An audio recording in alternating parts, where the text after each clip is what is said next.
Assalamualaikum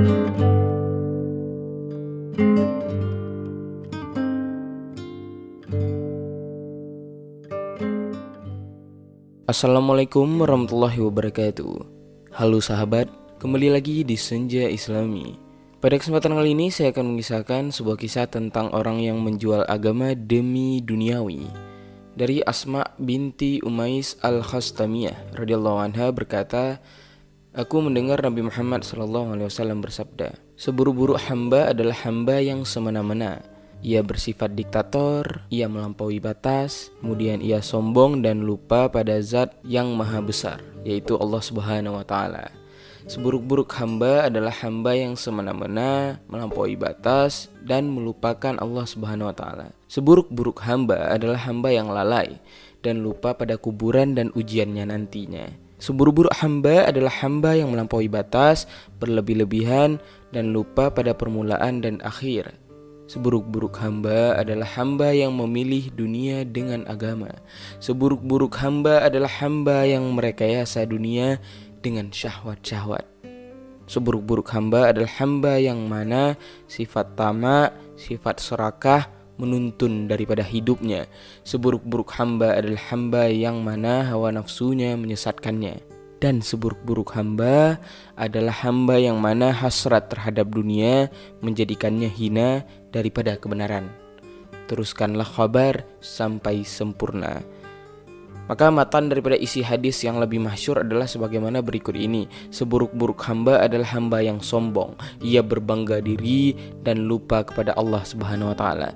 Seburuk-buruk hamba adalah hamba yang diktator, ia bersikap semena-mena, ia tidak mendengar sesama muslim, melampaui batas dan melupakan Allah Subhanahu wa Ta'ala. Seburuk-buruk hamba adalah ia yang lalai, berbuat sia-sia dan lupa pada alam kubur dan ujian kelak di hari pembalasan nantinya.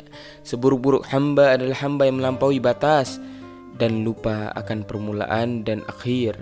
Seburuk-buruk hamba adalah ia yang merekayasa dunia dengan agama. Ia yang merekayasa agama dengan syahwat-syahwat, dan ia bersifat tamak dan serakah, sehingga ia lagi menyesatkan. Sahabat, sesungguhnya ada sebuah kisah. Pada saat itu Umar bin Abdul Aziz pada masa kekhalifahannya pernah mengutus para sahabat atau para pasukannya ke negeri Rum untuk berperang. Kemudian mereka kalah dan disandralah 20 golongan sahabat pasukannya. Kemudian Raja Rum memerintahkan kepada seseorang dari mereka untuk memeluk agamanya dan menyembah berhala. Raja Rum berkata, wahai anak muda, jika kamu mau masuk ke dalam agamaku dan bersujud kepada berhala, maka aku akan menjadikanmu sebagai pemimpin di negeri yang besar. Aku akan memberikanmu bendera. Aku akan memberikanmu kekuasaan, pakaian kerajaan, gelas emas, dan trompet. Jika kamu tidak mau masuk ke dalam agamaku, maka aku akan membunuhmu dan memenggal lehermu. Sahabat, sebuah jawaban yang spontan. Para sahabat itu menjawab, aku tidak akan menjual agama dengan dunia. Raja Rum pun kemudian memerintahkan untuk membunuhnya. Ia pun dibunuh di alun-alun, dipenggal lehernya, lalu kepala orang itu berputar-putar di alun sebanyak 3 kali dan membaca ayat ini, wahai jiwa yang tenang, kembalilah kepada Tuhanmu dengan hati yang puas lagi diridainya. Maka masuklah ke dalam jamaah hamba-hambaku, masuklah ke dalam surgaku. Ya ayyatuhan nafsun mutmainnah, irji'i ila rabbiki radiyatan mardiyah, fadkhuli fi ibadi, fadkhuli jannati. Quran surah Al-Fajr ayat 27 sampai 30. Sang raja pun murka, ia mendatangkan orang yang kedua lalu berkata, masuklah ke dalam agamaku, maka aku akan menjadikanmu pemimpin di sebuah kota ini. Jika tidak, maka aku akan memenggal lehermu sebagaimana aku telah memenggal leher temanmu. Orang kedua itu pun menjawab, wahai raja, aku tidak menjual agama dengan dunia. Jika kamu mempunyai kekuasaan untuk memenggal leherku, maka kamu tidak memiliki kekuasaan untuk memutus imanku. Masya Allah, sang raja pun memerintahkan pengawalnya untuk memenggal kepala sahabat tersebut. Dan kepala itu berputar sebanyak 3 kali sebagaimana kepala temannya. Dan kepala itu pun membaca, maka orang itu berada dalam kehidupan yang diridhoi, di dalam surga yang tinggi, buah-buahannya dekat. Quran Surah Al-Haqqah ayat 21-23. Kepala itu pun terdiam dan terjatuh di sisi kepala orang yang pertama. Sang raja pun merah mukanya. Ia marah, ia murka, ia sangat murka. Ia memerintahkan untuk mendatangkan orang ketiga dan berkata, "Hai anak muda, bagaimana menurutmu? Apakah kamu akan masuk ke dalam agamaku dan aku akan menjadikanmu pemimpin?"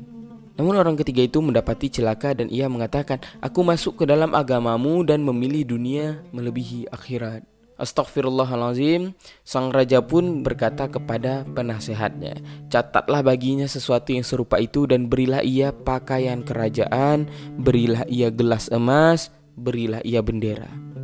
Sang menteri pun menjawab, "Wahai raja, bagaimana aku bisa memberinya tanpa sebuah uji coba?" Lalu sang menteri berkata, "Katakan kepadanya, jika kamu benar dalam perkataanmu, maka bunuhlah seseorang dari teman-temanmu dan kami akan membenarkan perkataanmu." Sahabat, orang yang terlaknat lagi hina itu, atau yang saya sebut orang yang ketiga tadi, ia pun mendatangkan seseorang dari teman-temannya lalu membunuhnya di depan sang raja.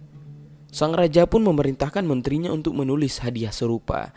Lalu sang menteri berkata kepada sang raja, "Orang ini tidak mempunyai akal dan kecerdasan untuk kamu. Ia tidak menjaga hak saudaranya yang mana ia dilahirkan dan tumbuh bersamanya. Lalu bagaimana ia akan menjaga hak kita, wahai raja?" Lalu sang raja pun memerintahkan untuk membunuhnya. Mereka pun membunuhnya dan memenggal kepalanya. Kepalanya berputar-putar di alun-alun dan kepala itu membaca, "Apakah kamu hendak merubah nasib orang-orang yang telah pasti ketentuan azab atasnya? Apakah kamu akan menyelamatkan orang yang berada dalam api neraka?" Quran Surah Az-Zumar ayat 19. Kepala orang ketiga itu terdiam di pojok alun-alun dan kepala yang tidak berada di sisi kepala-kepala lainnya. Maka jadilah ia pada siksa Allah Subhanahu wa taala.